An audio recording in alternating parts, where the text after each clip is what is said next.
कल सुबह 10 बजे गए।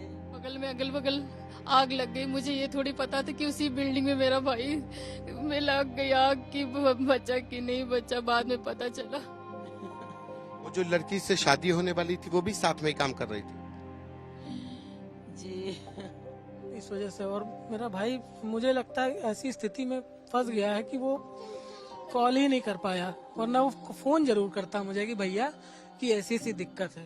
देखिए, मैं जिस परिवार के साथ हूँ उसके ऊपर दुख नहीं, दुखों का पहाड़ टूटा है। वजह, इस परिवार का तो बेटा खोया ही, इस हादसे ने उनकी होने वाली बहू भी चली गई। दरअसल मैं नीलेश के परिवार के साथ हूँ। नीलेश उसमें काम करता था और उसके साथ जो उसकी मंगेतर थी वो भी काम करती थी, और इस दुखद हादसे में दोनों की जान चली गई। नीलेश की माँ है, बिलख कर बुरा हाल है। आपकी नीलेश से कब आखिरी बार बात हुई थी, कब देखा था आपने?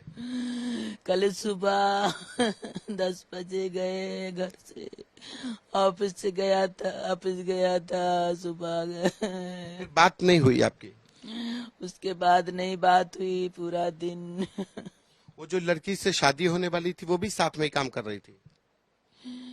जी कभी जब आपसे बात हुई, आप भाई हैं उनके, जब वहां पे ये हादसा हुआ तब क्या नीलेश ने मदद के लिए कोई फोन किया, आपसे बात हुई? आप लोगों को कब जानकारी मिली? मुझे शाम को जानकारी मिली, जब हॉस्पिटल से कॉल आया हमारे पास तब मुझे जानकारी मिली। दिन में ये पता चला था कि अलीगंज में किसी बिल्डिंग में आग लगी है, लेकिन ये नहीं पता था कि ये उसी बिल्डिंग में आग लगी है। इस वजह से। और मेरा भाई मुझे लगता है ऐसी स्थिति में फंस गया है कि वो कॉल ही नहीं कर पाया, वरना वो फोन जरूर करता मुझे कि भैया कि ऐसी ऐसी दिक्कत है। वो फोन कर ही नहीं पाया, पता नहीं कैसी स्थिति में रहा होगा वो। वो जो लड़की थी वो भी साथ में काम करती, जिससे शादी होने वाली जी जी। है?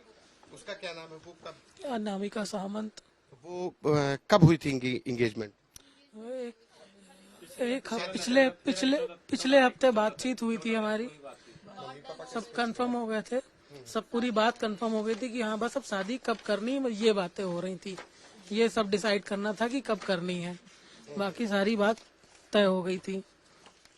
नीलेश नौकरी करता था और उसके साथ स्केच आर्टिस्ट भी था, और ये तस्वीर नीलेश की बनाई हुई, ये स्केच अपने माँ बाप का स्केच ये बनाया हुआ, अब ये नीलेश की यादें लेकर है। नीलेश की एक और ये स्केच बनाने का शौक बचपन से ही था। आर्टिस्ट जो है 3D का काम करते थे, तो जो है बचपन से ही था काम। ये बहनें हैं जिनका रो रो कर हाल। भाई से आखिरी बार कब बात हुई? संडे को बात हुई थी मेरी वीडियो कॉल पे। फिर मैं ससुराल में रहती हूँ ना, तो मैं संडे को बात हुई थी, मंडे को मेरी बात नहीं हुई। पर जब न्यूज़ इंस्टाग्राम पे रील मैंने देखा, मैंने अपने भाई को रील भेजा कि मतलब कि आप काम करते हो वहाँ देखो जाके, बगल में अगल बगल आग लग गई। मुझे ये थोड़ी पता था कि उसी बिल्डिंग में मेरा भाई में लग गई आग की, बचा कि नहीं बचा बाद में पता चला कि उसी बिल्डिंग में आग लगी जिस बिल्डिंग में मेरा भाई काम करता था। मैं ये कहना चाह रहा हूँ कि जो शुरुआती में खबर दिखाई गई कि जो है ये कोचिंग संस्थान था, ना कि कोचिंग संस्थान था, जो जॉब कर रहे थे लड़के वो था। जो चैनलों ने दिखाया वो गलत दिखाया, सूचना दी गई। हम लोगों को ये पता होता है कि एनिमेशन सेंटर में आग लगी हुई है, तो हम लोग तुरंत वहीं पर पहुंच जाते। हम लोग न्यूज तो देख रहे थे, लेकिन ये वहां पे दिखाया जा रहा है कोचिंग संस्थान में आग लगी हुई। ये कहाँ काम करते थे? ये अलीगंज में सेक्टर डी में जो है एनिमेशन सेंटर में ही काम करते थे। उसी हेड हॉपर स्टूडियो नामक जो है वो 3rd फ्लोर पे जो बिल्डिंग है उसी में वर्क करते थे। और ये बिल्डिंग है 2016 में जब इसको जो है अवैध घोषित किया गया कि ये गलत है, रिजेक्ट हो चुकी है ना, नक्शा पास नहीं है, उसके बाद में किसके भी है पर ये जो है चल रही थी बिल्डिंग, है ना। ये जो बिल्डिंग है, ये बिल्डिंग किस आधार पे चल रही थी,